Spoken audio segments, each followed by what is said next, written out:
Ebusian family, welcome back to the YouTube channel of the Sydney-Ghanaian SDA Church and the Health Department's program we have entitled this year, Newstart. These are a series of videos that we have been making to educate ourselves about our healthy life choices. We started talking about nutrition and how the foods that we eat, the nutrients that are in those help our bodies grow and function, or how it deteriorates them. We also talked about how we ought to be moving all the time with exercise and how we have to keep our bones healthy and things like that.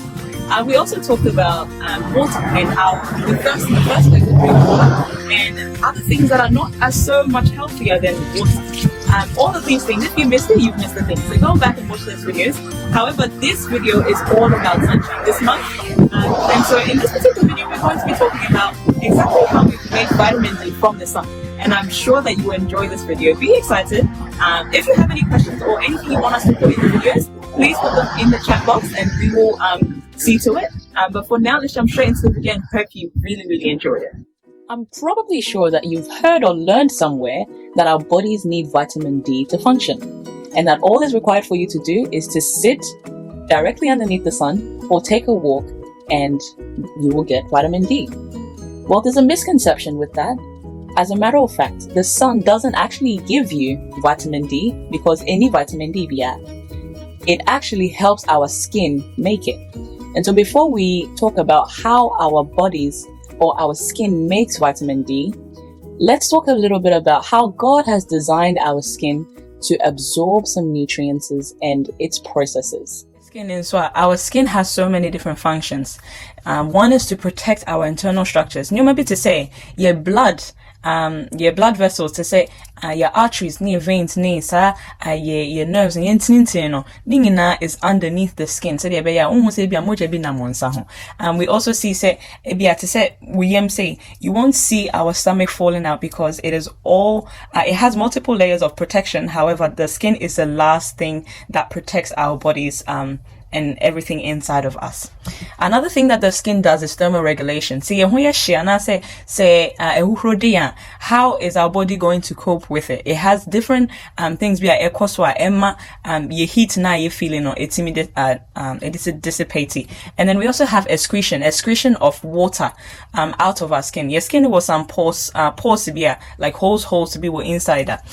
It allows the water that we don't need, to come out of the skin and then cool down our body. And that is why if we're hot, we sweat a lot. It also does the production of vitamin D, as we're going to talk about today in a second. And also lastly, it does sensory reception. Sensory reception is say obi tachiwa, you can feel that will be attached. Even if you can't see the person touching you, you can feel it. So a bit soon, when they pinch you, it hurts and you can feel pain. All of these things are done by some receptors. They are nerves. So they go all the way up to the brain and tell your brain, say, "BB happen, skin." So and see, that is also an interesting part of what the skin does. Say your skin, two layers. So your what we are seeing on top of your skin now, that is the epidermis. It is the first layer of the skin. And what it's made up of is stratified squamous keratinized epithelium. Let me break it down. Stratified squamous, a series of cells, like cells bibraya piling it up. Na SI squamous HSA, ebitimi absorbing yoma. And then keratinized HSA, itimi change form. Emma, itimi grow, say, skin nicha, itimi, mend back itself. And then also it allows things to grow, things like your nails, your hairs to grow. Into you share this image ewahaya color green. You can see on top here where I'm circling is where you can see the epidermis right on top, and then you can see some hair shafts coming out of it. We also have the dermis. The dermis, is the second layer of the skin. It is made up of connective tissue. It combines many different structures down underneath the skin to connect together. What I mean is it has structures such as lymphatics, it has blood vessels, it has your hair follicles coming out of your skin. All of these are embedded in here. So this is how your skin makes vitamin D. The first process is that so you sit underneath the sun, and the sun contains something called ultraviolet B rays. Inti sunshine na air to skin is on nishi no ne feeling. It hits your skin, as we see in the picture, and our skin now is going to absorb this ultraviolet B na enyano. Ultraviolet B no e cause skin ni mo a yefre baby 7D hydrocholesterol our body mo. Yes, a molecule be. It's found in the first layer of your skin. Na you can say epidermis no. Inti epidermis no ebe absorb sa ultra B violet no. If we are now converting it to pre-vitamin D3. Inti from there no, and processes ningina AC. Inti vitamin D3 no ebe enter our bloodstream. If we are now koye nejuma ewo many other organs like the liver, the bones. And next week ebe can vitamin D na dia potia what exactly vitamin D does for your body. It has so many uses.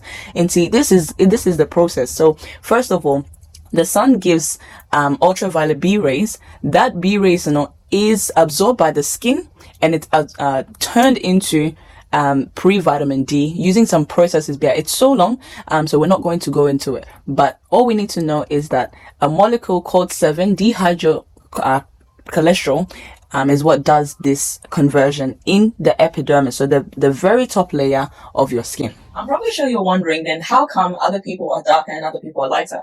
This is because we have something called melanin in our skin. It is produced by melanocytes, little cells to be at a epidermis, just underneath our skin. That determines our skin color. So the more melanin you have, the darker you are, like I am, or darker, and the less melanin you have, the lighter you are. People that have little to no melanin at all, they are called albinos. This picture right here in the middle. We also have vitiligo. Vitiligo here, huge spots like this one on the right or the left here. Huge spots of designated areas via melanin in one. So you can see that there is some side darker and some side lighter on the same part of your body. And this can be scattered around anywhere in your body as well. We also have little things like freckles. They're usually seen on the cheek sometimes, little spots. There are little spots of melanin in those areas. And then we have aging spots. As you age, you lose more melanin, and you have some spots here. It comes up when you are. Another interesting fact about melanin, so say, apart from it being the sole determinant of what our skin will look like, it also acts as a natural sunscreen for us. And there is a theory that too much of everything is bad, and it does apply same to the sun. Too much sunlight can cause skin deterioration and cancer down the line over a period of time. However, what happens with the melanin is that the more melanin you have, the more time you have to spend underneath the sun. And what happens is the melanocytes that are underneath the skin protect our skin from absorbing too much sunlight. And so what it means for a person that is dark or darker than I am is that we need to spend more time. But how much time? It is recommended that 8 to 30 minutes for a dark person like I am or darker should spend in the sun. And then also if you're lighter, 8 to 10 to 15 minutes is recommended, depending on how light you are. And so we need to be very cautious of how much time we are spending underneath the sun to prevent any bad consequences from having too much sunlight. Thank you for staying all the way throughout the video, all the way to the end. We truly hope that you enjoyed it and also learned something from them. I would like to encourage you to do some personal research about the things that we talk about, because there's so much information on the internet that we only bring so small to you guys. Also, if you have any suggestions about how we can make these videos more educative and more interesting to learn, please pop them down in the chat box. If you have any prayer requests, please also send us a direct message, or you can leave them in the chat as well. We have a group of dedicated pastors and elders to help us with our prayer requests. Also, if we have questions about the things and the content we've been learning, please pop them down in the chat box as well, and we will see to them. Next week is all about how we are going to use the vitamin D that we've just newly made in our skin, in other organs in our body to help us function. And so we hope that you stay tuned for all of those, and we'll see you next in the next videos.